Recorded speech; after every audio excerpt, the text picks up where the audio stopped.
Ethan Lancaster, milliardaire, possédait tout, sauf la femme qu'il avait autrefois aimée. Lorsqu'il retrouve Isabella Parker sans domicile fixe, dans la rue, avec 2 enfants qui lui ressemblent étrangement, son monde s'écroule. Pourra-t-il réparer le passé et construire la famille qu'il ignorait avoir? Avant de commencer l'histoire, dites-nous d'où vous nous suivez aujourd'hui. Les lumières du soir scintillaient sur Manhattan, tandis qu'Ethan Lancaster sortait du restaurant Le Cirque. À 42 ans, il avait tout ce qu'un homme pouvait désirer. Un penthouse surplombant Central Park, chez un bureau d'angle dans un gratte-ciel, et plus d'argent qu'il ne pourrait en dépenser en 3 vies. « Bon dîner, monsieur ?» demanda le voiturier, lui tendant les clés de sa Bentley noire. « Comme toujours », répondit Ethan, glissant un billet de $100 au jeune homme sans même regarder la facture. Il desserra sa cravate en marchant vers sa voiture. Demain serait une grande journée. La fusion avec Johnson Electronics ajouterait un autre milliard à la valeur de son entreprise. Son assistante avait libéré son agenda, à l'exception de la réunion de signature. La vie était belle. Puis il la vit. Assis sur le trottoir au coin de la rue, juste à côté du restaurant 5 étoiles, se trouvait une femme avec 2 jeunes enfants blottis contre elle. Ses vêtements étaient usés et sales, ses cheveux attachés en une queue de cheval, négligés. Elle tenait une petite pancarte en carton sur laquelle on pouvait lire « S'il vous plaît, aidez-nous, les jumeaux ont faim ». Normalement, Ethan passait à côté de gens comme elle. New York comptait trop de sans-abri pour pouvoir tous les aider, se disait-il. Mais quelque chose le fit ralentir ce soir-là. Peut-être était-ce la façon dont elle avait délicatement enveloppé une couverture autour des enfants endormis, même si elle grelottait elle-même. C'est alors qu'un réverbère illumina quelque chose à son doigt, un éclat d'argent et de pierre bleue. Ethan s'arrêta net. Son cœur battait dans sa poitrine. Ce ne pouvait pas être possible. Cette bague, il connaissait cette bague. C'était la même bague saphir qu'il avait offerte à Isabella Parker 7 ans auparavant, avant que son entreprise ne décolle, avant qu'il ne devienne Ethan Lancaster, le magnate des affaires. « Isabella » murmura-t-il à peine capable de prononcer le mot. La femme leva brusquement la tête. Ses yeux noisettes si reconnaissables, s'écarquillèrent de surprise. « Ethan » Sa voix était rauque, comme si elle ne l'avait pas beaucoup utilisée ces derniers temps. Il fit un pas hésitant vers l'avant. « Est-ce vraiment toi ?» Isabella rapprocha les enfants d'elle, presque de façon protectrice. « Que fais-tu ici ?»« Je venais de dîner, » répondit-il, stupidement, essayant toujours de comprendre ce qu'il voyait. La femme qu'il avait autrefois aimée, la femme qu'il avait laissée pour poursuivre ses rêves, ici dans les rues de New York. « Bien sûr que tu venais de dîner, » dit-elle avec un sourire amer. Ethan s'agenouilla, sans se soucier, de son costume à $3000 qui touchait le trottoir sale. « Isabella, que s'est-il passé? Comment as-tu fini ici ?» Avant qu'elle ne puisse répondre, l'un des enfants remua. Une petite fille aux boucles brunes sortit de sous la couverture. « Maman, j'ai froid, » marmonna-t-elle. « Je sais, ma chérie. Essaie de dormir. » apaisa Isabella en caressant les cheveux de l'enfant. Les yeux de la petite fille. Le souffle d'Ethan se coupa dans sa gorge. C'était en ses yeux. Exactement ses yeux. « Ces enfants, » commença-t-il, la voix tremblante. « Quel âge ont-ils » Isabella croisa son regard, le défi et la douleur se mêlant dans son expression. « Ils ont 6 ans. » Ethan fit rapidement le calcul. Il y a 7 ans, lorsqu'il avait rompu avec Isabella pour se concentrer sur sa carrière, elle devait être enceinte, et elle ne le lui avait jamais dit. « Ce sont les miens » demanda-t-il, bien qu'il connaissait déjà la réponse. « Oui, Ethan, voici ton fils et ta fille, Jason et Julie. » Le monde sembla basculer sur son axe. Il avait des enfants. 2 beaux enfants qui avaient vécu dans la rue pendant qu'il dînait dans des restaurants 5 étoiles et concluait des accords à plusieurs millions de dollars. « Pourquoi ne m'as-tu pas dit ?» demanda-t-il, son choc se transformant en colère. « Toutes ces années, j'ai essayé de te le dire, » dit Isabella, sa voix calme mais ferme. « J'ai appelé ton bureau pendant des semaines après ton départ. Ta secrétaire a toujours dit que tu étais trop occupé. J'ai envoyé des lettres à l'adresse de ta société. Elles sont revenues, non ouvertes. » La culpabilité le frappa comme un coup physique. Il se souvenait que son assistante avait mentionné quelque chose à propos d'une femme persistante qui appelait, mais il avait été tellement concentré sur la réalisation de son premier million qu'il lui avait dit de bloquer le numéro. « Je ne savais pas, » dit-il faiblement. « Aurait-ce fait une différence? Demanda Isabella.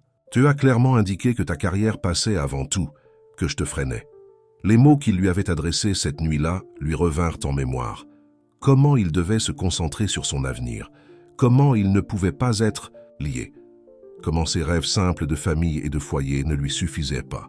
En la regardant maintenant, elle et leurs enfants dormant sur un trottoir alors qu'il avait tout, Ethan ressentit une honte qu'il n'avait jamais connue. « Laisse-moi t'aider, dit-il.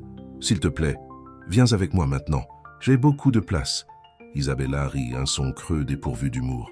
« Comme ça, on arrive et on ruine ta vie parfaite? Vous ne ruinerez rien, » insista Ethan. Il regarda à nouveau les jumeaux, ses enfants, son sang. « S'il te plaît, il fait de plus en plus froid. Laisse-moi au moins vous trouver une chambre d'hôtel pour ce soir. » Un éclair de résignation traversa le visage d'Isabella. Elle était trop fatiguée, trop épuisée pour se battre. Très bien. Pour les enfants. 20 minutes plus tard, Ethan s'arrêta au Four Seasons. Il avait appelé à l'avance et le directeur lui-même vint les accueillir à une entrée privée pour éviter toute scène. Isabella serra les mains des jumeaux, tandis qu'ils traversaient le hall opulent, leurs grands yeux absorbant les lustres et les sols en marbre. « Waouh, maman, est-ce un château ?» demanda Julie. « Juste pour ce soir, ma chérie, » répondit Isabella, lançant un regard d'avertissement à Ethan. La suite présidentielle était plus grande que n'importe quel appartement dans lequel Isabella avait jamais vécu, pendant que les jumeaux exploraient avec émerveillement, touchant tout avec leurs petites mains. Ethan tira Isabella de côté. « Comment cela s'est-il produit ?» demanda-t-il doucement. « Tu avais un bon poste à la maison d'édition. » Isabella s'affaissa sur un canapé, ayant soudainement l'air aussi épuisée qu'elle devait se sentir. « La vie a frappé, Ethan. J'ai eu des jumeaux sans soutien. J'ai pris un congé maternité, mais ils ont réduit les effectifs de l'entreprise avant que je puisse revenir. Personne ne veut embaucher une mère célibataire avec des jumeaux nouveau-nés. Mais tes parents... Papa est mort, il y a 4 ans. Maman n'arrivait pas à gérer l'aide aux jumeaux tout en faisant son deuil. Elle a déménagé en Floride pour vivre avec ma tante. » Ethan passa une main dans ses cheveux parfaitement coiffés, les dérangeant pour la première fois depuis des années. « Je suis tellement désolé, Isabella. Je n'avais aucune idée. Bien sûr que tu n'en avais pas. Tu étais occupée à devenir le grand Ethan Lancaster. » Elle sourit tristement. « Je voyais ton visage dans les magazines économiques chez le médecin. Les jumeaux montraient du doigt et disaient « Maman, cet homme ressemble à Jason. » La pensée que ses enfants reconnaissaient quelque chose d'eux-mêmes en lui, alors qu'il ignorait complètement leur existence, fit mal à Ethan. « Nous avions un appartement, c'est jusqu'à il y a 3 mois, continua Isabella. Mais Julie est tombée malade, une pneumonie, les factures d'hôpital. Elle s'arrêta. Nous avons séjourné dans des foyers, mais ils sont souvent complets. Où alliez-vous dormir ce soir? Demanda Ethan. L'église de la 53e ouvre son sous-sol quand il fait moins de 4 degrés. Ethan pensa à son penthouse vide de 465 mètres carrés, aux chambres d'amis qui n'avaient jamais été utilisées, à tout cet espace gaspillé alors que ses propres enfants n'avaient nulle part où poser la tête. « Isabella, » dit-il, la voix légèrement brisée, « je sais que je ne le mérite pas, mais donne-moi une chance de réparer ça. Reste ici aussi longtemps que nécessaire. Laisse-moi t'aider à trouver un logement, un emploi si tu le souhaites. Et ensuite, demanda-t-elle, tu retournes à ta vie. Et nous retournons à la nôtre, avec peut-être un chèque de pension alimentaire pour soulager ta conscience. » Avant qu'il ne puisse répondre, Jason accourut. « Maman, il y a une télévision dans la salle de bain, et la baignoire a des boutons qui font des bulles. » Isabella sourit, le premier sourire sincère qu'Ethan lui ait vu. « Pourquoi vous ne prendriez pas un bain avant de vous coucher? Il y a des peignoirs dedans qui vous ressembleront à des robes. » Alors que les enfants s'enfuyaient riant, Ethan remarqua une petite cicatrice sur le poignet d'Isabella, qu'il n'avait pas vue auparavant. « Que s'est-il passé là ?» demanda-t-il en montrant du doigt. Elle la toucha timidement. « Un homme a essayé de me prendre mon sac l'hiver dernier. Les médicaments des jumeaux étaient à l'intérieur. Je me suis défendu. » La pensée qu'Isabella avait été attaquée se battant pour protéger ses enfants pendant qu'il était probablement assis dans son bureau confortable rendit Ethan physiquement malade. « Viens vivre avec moi, » dit-il soudainement. Isabella le regarda fixement. « Quoi?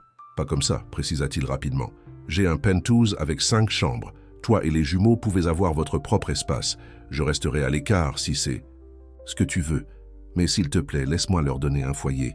Laisse-moi être leur père. Tu ne peux pas décider d'être un père après 6 ans, Ethan. Ça ne marche pas comme ça. Je sais ça, dit-il. Je sais que j'ai raté beaucoup de choses. Les premiers pas, les premiers mots, les premiers jours d'école. Je ne pourrai jamais récupérer ça. Mais je ne veux plus rien manquer. Isabella regarda la salle de bain d'où sortaient des bruits d'éclaboussures et de rires. Ils ne t'ont jamais posé de questions sur toi, dit-elle. Je pense qu'ils ont cessé de croire qu'ils avaient un père. Les mots piquèrent. Mais Ethan savait qu'il les méritait. Et si on commençait doucement? Tu restes chez moi jusqu'à ce que tu te remettes sur pied. Les jumeaux peuvent apprendre à me connaître au rythme qui leur convient. Pas de pression. Et si ça ne marche